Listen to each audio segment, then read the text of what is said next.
It is hot as balls here in the Philippines. I kid you not.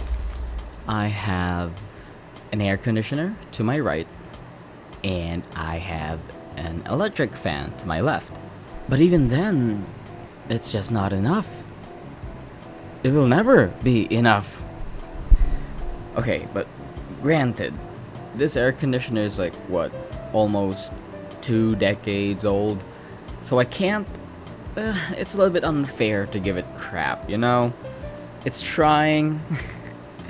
It's also dying. But it's trying.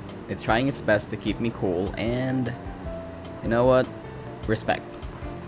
It's still alive, it's still hanging on, and that's all that matters. Anyway, hi! I've never done a video like this before. A Q&A. I'm probably gonna play some video in the background of me drawing random illustrations. But yeah, I thought that this would be an interesting video. Hopefully, anyway. Because in life, if you are able to do it, then why not? That is not to say that you should make a bomb at your house. Please don't do that. If you do, please do not direct the authorities to this video.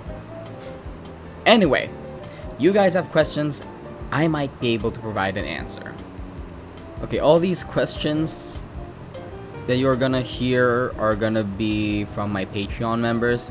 Speaking of Patreon, I have a Patreon. you can support me there if you'd like to. It's not for everyone. Okay, let's get that straight first, even though there's nothing straight over there. But if you would like to support me, I have a Patreon that you can join if you'd like, if you're interested to. Alright. First question is from Stoplight Soul. What has helped you improve and fine-tune your art over the years? And more importantly, do you have a raccoon suit like in that one drawing of your Sona in real life? Alright, I'm gonna answer the second question first. Unfortunately, I do not. I do not have a raccoon suit in my closet, which is very unfortunate. It makes me very sad. But I don't know where to get one. And if I do find one, it's probably going to be expensive as hell. So, I will remain suitless. That is not to say that I am naked. No, I have clothes on. Do not worry. Going back to the first question, what has helped you improve? Okay. This is going to be interesting. Story time.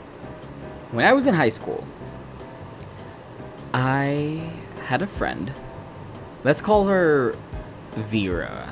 Yeah, let's call her Vera. Vera was kind of a bitch. She was really good at drawing. She was very talented for her age. She drew a lot of anime characters. You know, she had a very distinct style, and she was very skillful compared to the rest of my classmates. Anyways, she was good at drawing. I sucked at drawing, and I was like, hey, can I ask you for some tips, for some advice on how to get better? Blah, blah, blah. And yeah, she helped me draw, told me some nice drawing techniques that I could use. But then one day, I don't know what happened. I think I was just asking too many questions, or I was just being annoying in general. But she just, I don't know, she just snapped. She insulted my drawing. And that made me sad. That made me really sad. And then I got pissed. And then you can tell where this is going. And then from that day on, I swore to myself that I will improve. I will improve my skills so that I can laugh at her face. Disclaimer though, using negativity or any sort of hate as a motivation will not be sustainable in the long run.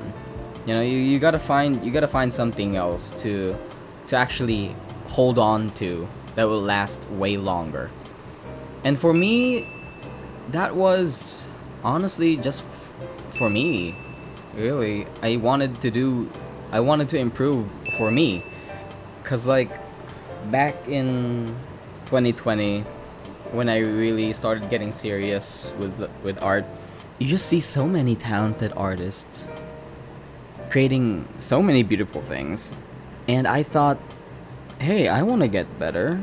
I want to be able to make these types of drawings as well.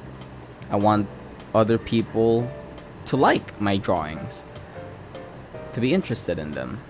I want people to feel connected to the things I create. And I think that's really lovely. And until now, I still carry that motivation with me. I want to tell stories with my artworks. Okay, this next question is from Sweet Puppy Boy. How do you overcome creative blocks? Okay. I wish I had an answer for you. Okay, everyone is different, right? And this method may not work for you.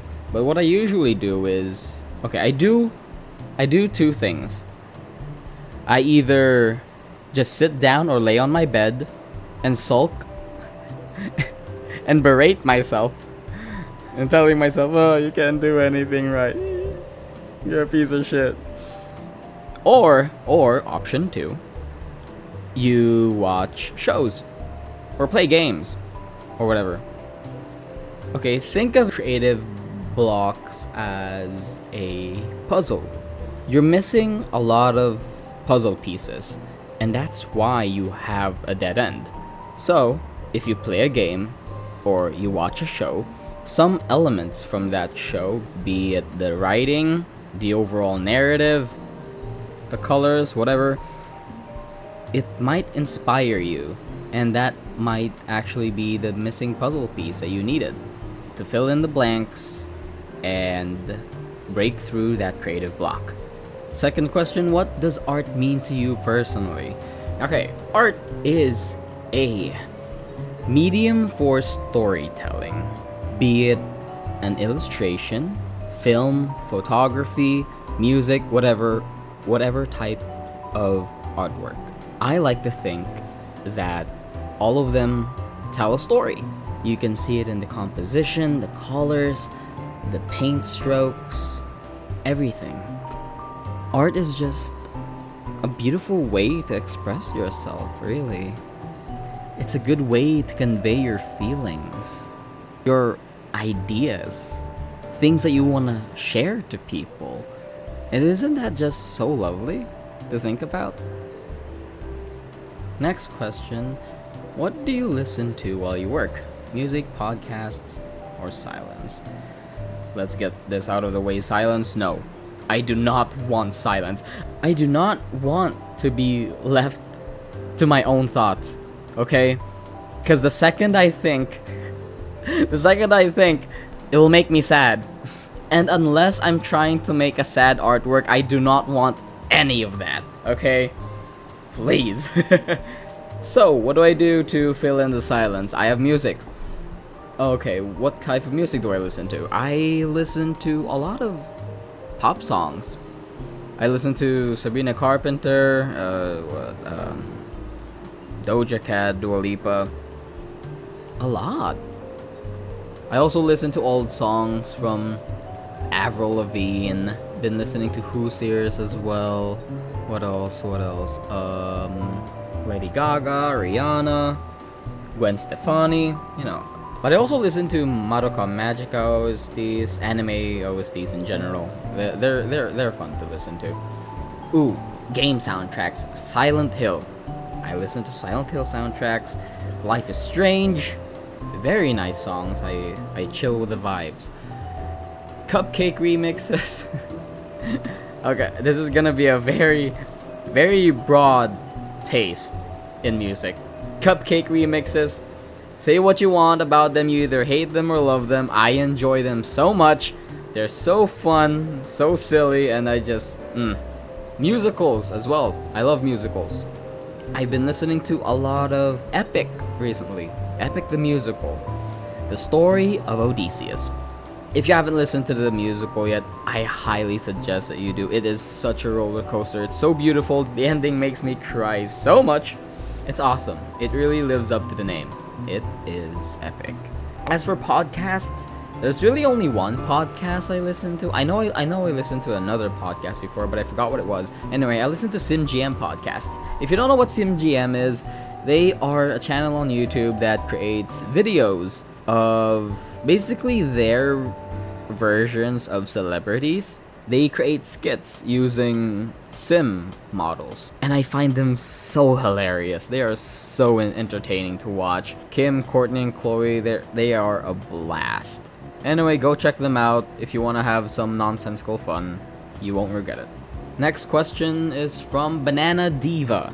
If all your recurring OCs got into a fist fight, probably caused by Uno, who's winning and who's losing first? Small tangent, back in high school, my friend group, which was primarily composed of women, because they were the only ones that were willing to accept me, in that friend group, they played Uno. The next day, I was surprised that two of them just stopped talking to this one girl, and then later on I found out that it was because of Uno. So that meme about Uno ruining friendships, it's a thing. It's a thing. Watch out.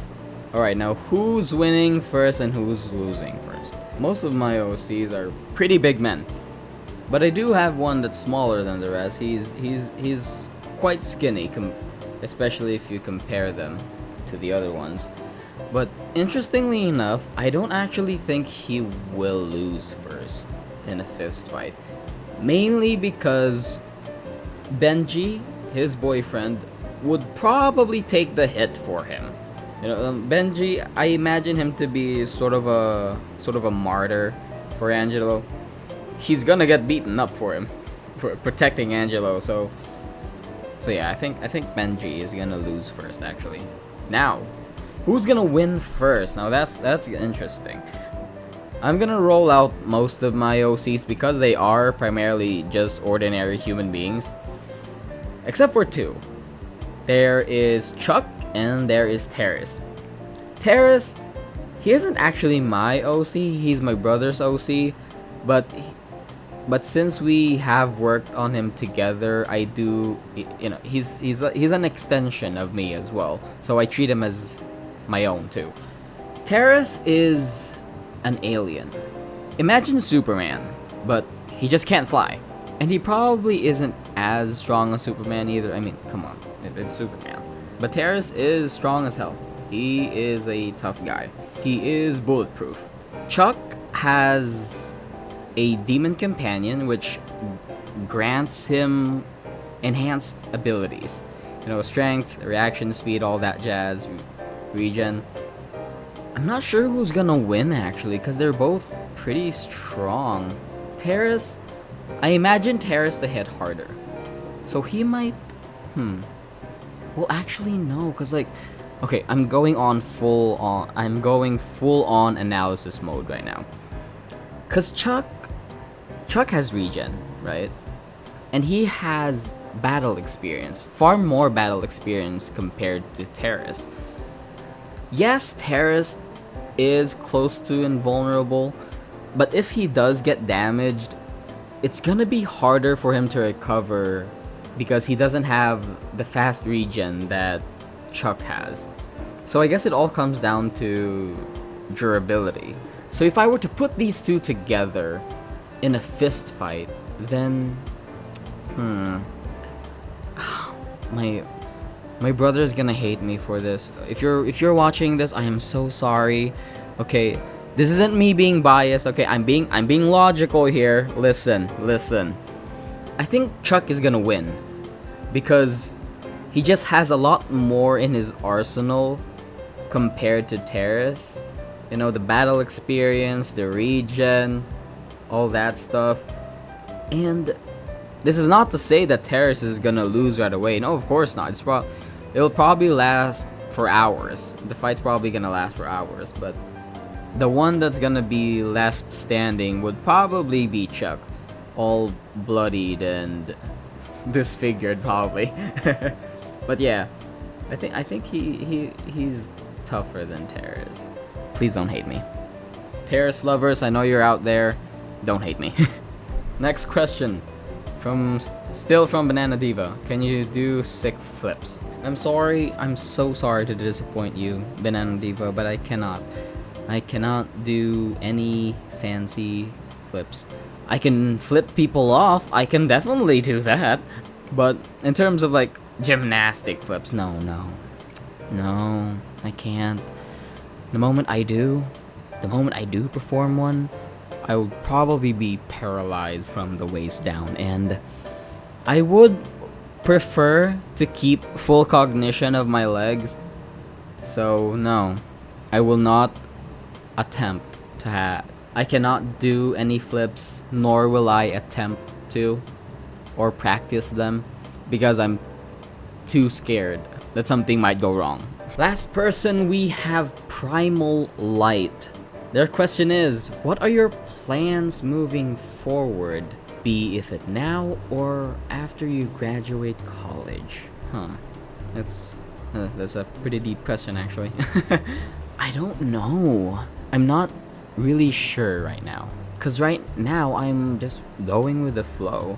Okay, I think I'm gonna reserve this story about my old university for another video, because this one is already getting longer than I wanted to.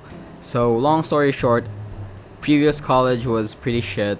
I am now currently in a college that I really enjoy, in a course that I'm actually having fun with, and I'm just enjoying my time here in this course. I'm learning a lot about art.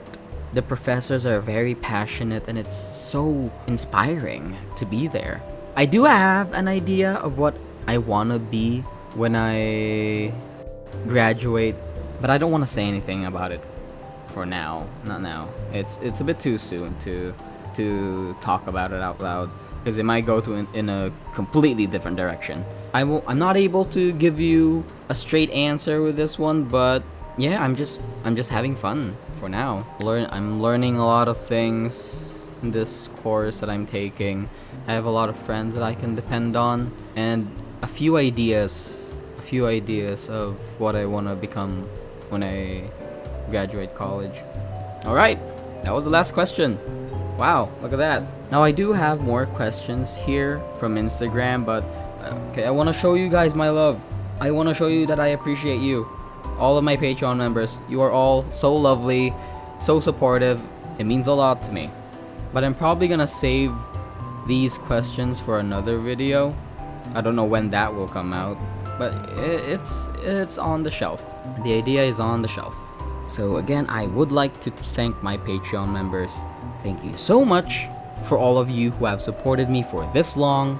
This video would not have existed without your help. And you watching, thank you. Thank you so much. Thank you for believing that I am worth your time. But yeah, thank you for taking the time to actually watch this video. It means a lot to me. And that is the end of the video. I don't know how to end the video. I love you.